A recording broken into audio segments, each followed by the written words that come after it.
కేదార్నాథ్ ఆలయం రేపు తెరుచుకోనుంది. షెడ్యూల్ ప్రకారం రేపు ఉదయం 8 గంటలకు ఆలయ ద్వారాలను తెరుస్తారు. కేదార్నాథ్ ఆలయాన్ని ఇప్పటికే సర్వాంగ సుందరంగా ముస్తాబు చేశారు.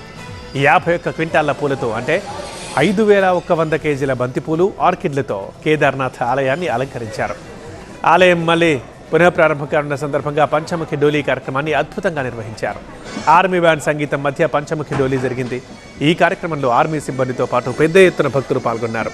రేపు సంప్రదాయ ఆచారాలు, వేద మంత్రోచ్చరణల మధ్య ఆలయ ద్వారాలను తెరవనున్నారు పూజారులు.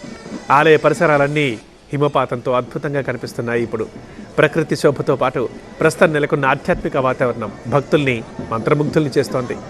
ఒకవైపు తెల్లని మంచు దుప్పటి, మరోవైపు రంగురంగుల పూల అలంకరణలతో కేదార్నాథ్ అద్భుత లోకాన్ని తలపిస్తోంది. కేదార్నాథ్ దర్శనం కోసం ఇప్పటికే రికార్డు స్థాయిలో బేస్ క్యాంపులకు చేరుకున్నారు భక్తులు. దీంతో పండగ వాతావరణం నెలకొంది.